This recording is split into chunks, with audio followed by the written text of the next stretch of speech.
Good morning and welcome to the Bennett Broadcast. I'm Cassandra Mize. I'm Elizabeth Eitmiller. I'm Kathleen Stoughton. And I'm Ashlyn Buck. And now for dramatic readings. From the first time I saw you, I knew you'd be It's the oldest story in the world. One day, you're planning for someday, and then quietly, without you ever really noticing, someday is today, and that someday is yesterday, and this is your life. By One Tree Hill. You were the girl I was waiting for, that I would ask to marry me. The individual who does not make up his mind to cultivate the habit of thinking misses the greatest pleasure in life. He not only misses the greatest pleasure, but he cannot make the most of himself. Thomas Edison. Just how good this life can be. It is our choices that show us what we truly are, far more than our abilities. Dumbledore.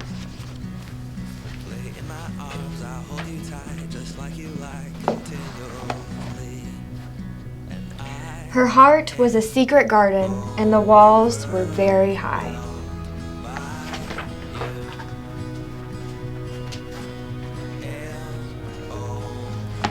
Attitude reflects leadership. Remember the Titans.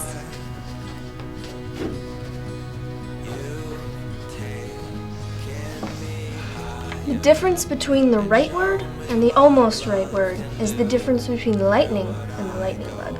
Mark Twain.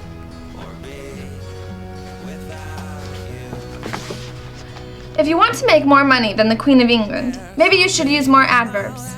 If your aspirations, like mine, are more modest, use them sparingly.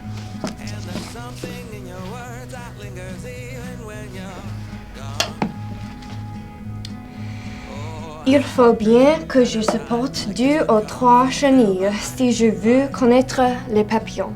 De Petit Prince. Good morning! Today we have a very special visitor. Please welcome Madeline Lingle. Oh, thank you. How are you doing today? Just fine, just excellent. Great. I'm just going to ask you a few questions. The first question is, so I just heard you celebrated your birthday. Did you do anything fun for that? Oh, well, you know, the great thing about getting older is that you don't lose the other ages that you've been. Well, thank you. Yes. The next question is, what's the inside scoop on your latest novel? Well, my dear, starting a novel demands a conscious falling through the window, a journey through the looking glass, and a return to the imaginative courage of a child. Our third question is, what does being an artist mean to you after all these years? This is an excellent question. And you know, there is no denying that the artist is someone who is full of questions, who cries them out in great angst, who discovers rainbow answers in the darkness and then rushes towards canvas or paper. Rainbows. Yes. That sounds pretty deep. All right, well, our final question for you today is, what are some final words of inspiration that you can leave our audience with? Yes. Okay, I have a great one. All of life is story. Story unraveling and revealing meaning. Wow. Well, thank you so much for joining us today. Can we please leave here with a round of applause, please? Thank you. Thank you for having me, my dear. And next, just for you, we have beautiful quotes made cheesy by people in love. If I had a flower for every time I thought of you, I could walk in my garden forever. Be with me always. Take any form. Drive me mad. Only do not leave me in this abyss where I cannot find you. You are my sun, my moon, and my stars.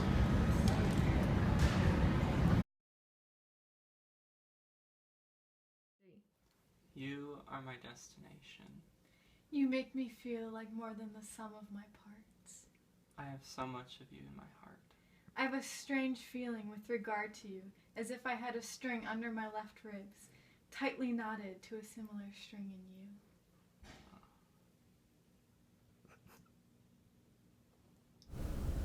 Next up, we have quotes of wisdom. Okay, now we are going to talk about famous wisdom quotes that we have got from different role models in our lives. So, who have been some of your role models here on campus? One of my favorite role models on campus is Dr. McCracken. If you haven't had him, you're missing out.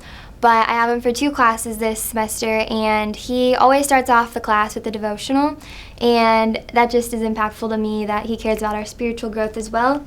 One of his lines that he said to me in our class was, "The biggest communication problem is we do not listen to understand, we listen to reply."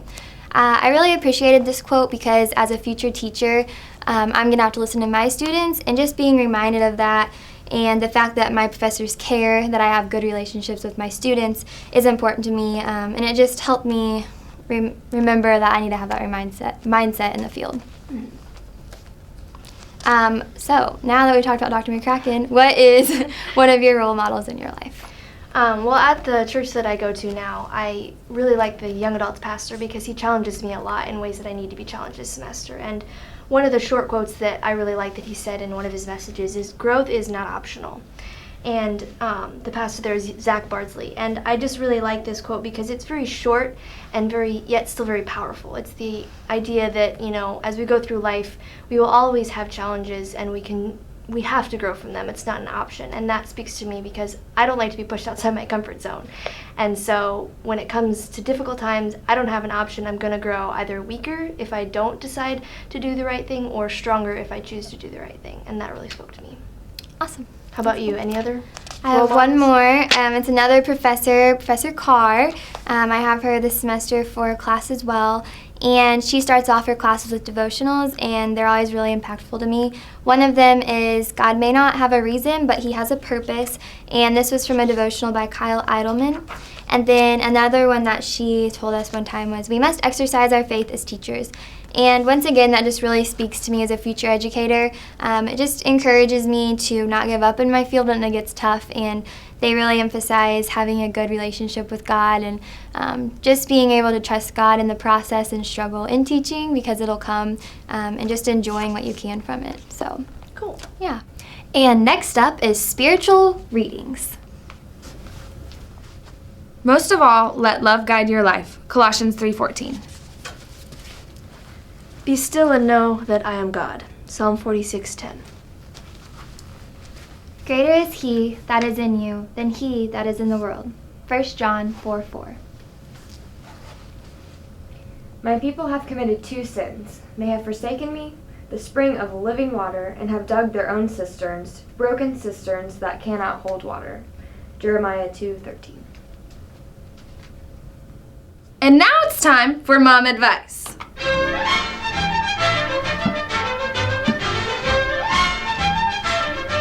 Mom, why can't I go? Everybody's going to be there. I'm going to be the only person not there tonight. Like, why can't I go?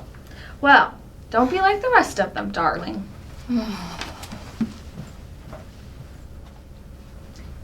Hey, Mom, I'm going to go to the movie with some of my friends, okay? Okay. Good friends help you find important things when you have lost them. Your smile, your hope, and your courage. Sure. Bye. And then he came over and he broke up with me, Mom. I just am never going to be able to live again. He was my true love, Mom. Even the darkest night will end and the sun will rise. You're never any help!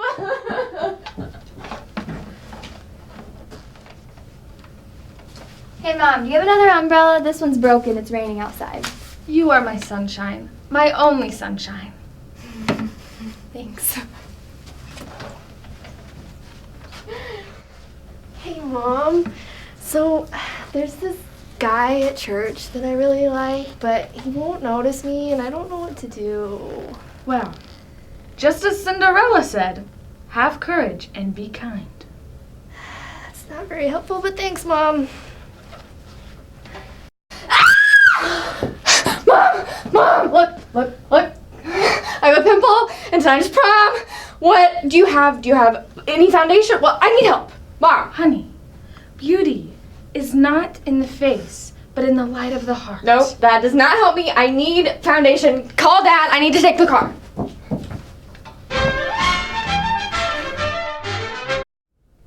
And now we give to you quotes from the screen.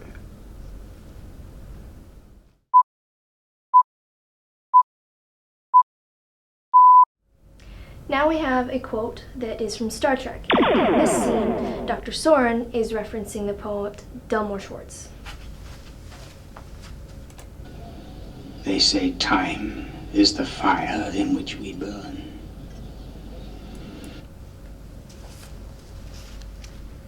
This quote really sticks out to me because it's so metaphorical and yet it has such deep meaning. It's just the idea that time, which can be destructive and painful and can take things away without giving them back, to compare it to fire is very appropriate. And now we have a quote from Pride and Prejudice. Oh, Mr. Bennet, how can you tease me so?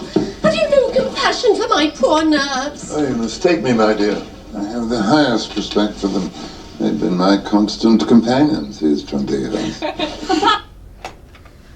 I really like this quote because I think it shows the wit and charm of Jane Austen, because lots of people think she was just this old lady who wore dresses, but she was not. She was actually a pretty funny lady, and I enjoy this quote because of that. I, too, have a quote from the movie Pride and Prejudice. This is one of my favorite scenes, not only because it's some great 19th century shade that's getting thrown around, but also because Lady Catherine de Bourgh's lines almost directly quote from the book itself. So, one of my favorite lines from the entire movie. Here we go. You selfish girl. This union has been planned since their infancy. Do you think it can be prevented by a young woman of inferior birth, whose own sister's elopement resulted in a scandalously patched-up marriage, only achieved at the expense of your uncle? Heaven and earth, are the shades of Pemberley to be thus polluted? Now tell me once and for all, are you engaged to him? Are the shades of Pemberley to be thus polluted? I don't know, Lady Catherine de Bourgh. You tell me. And now I have one of my favorite scenes from my favorite TV shows, Friends.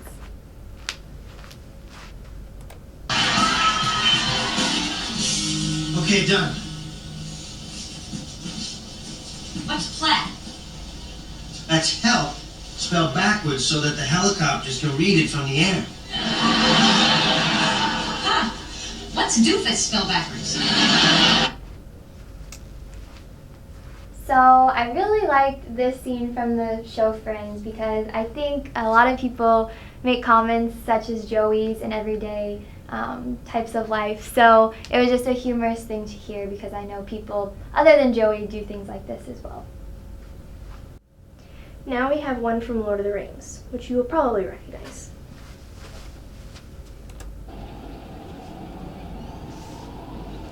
I wish the ring had never come to me. I wish none of this had happened.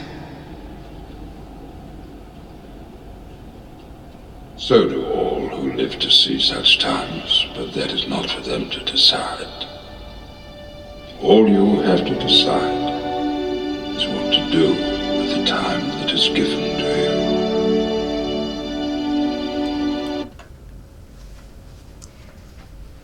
This quote is so beautifully worded. The idea that we can't worry about what time we have because we don't have control over it, but making wise choices about the time that we do have will determine our future. I have one last scene from the TV show Friends by our famous character Phoebe.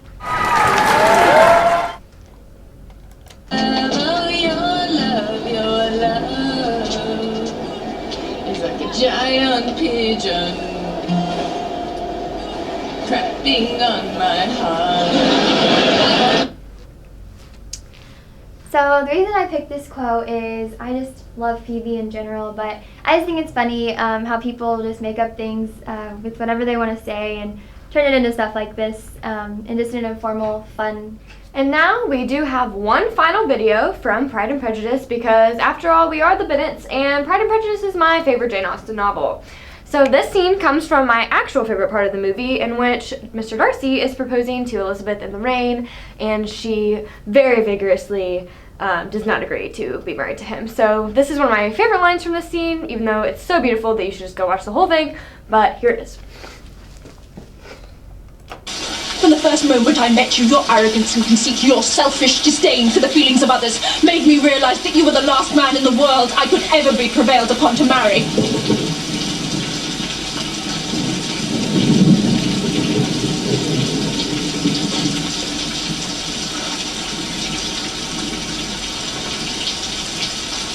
Forgive me, madam, for taking up so much of your time.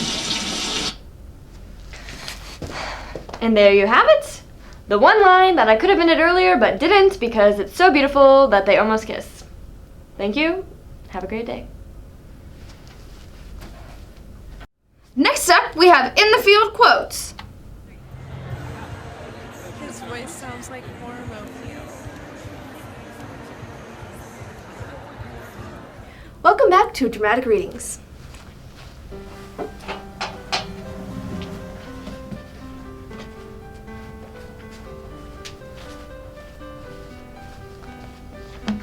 People come, people go. They'll drift in and out of your life, almost like characters in a favorite book. When you finally close the cover, the characters have told their story, and you start up again with another book, complete with new characters and adventures. Nicholas Sparks.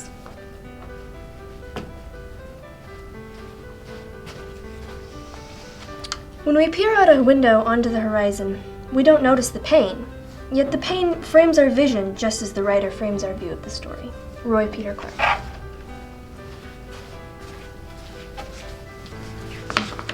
A word, after a word, after a word, is power. Margaret Atwood.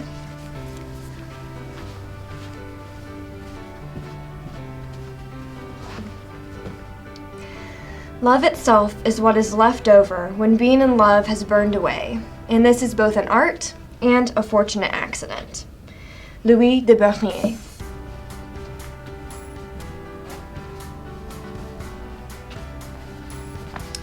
You never really understand a person until you consider things from his point of view, until you climb into his skin and walk around in it. To Kill a Mockingbird.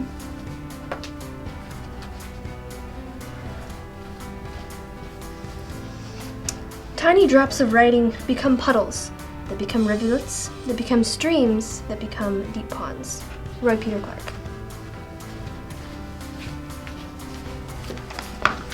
People call me a feminist whenever I express sentiments that distinguish me from a doormat. Rebecca West.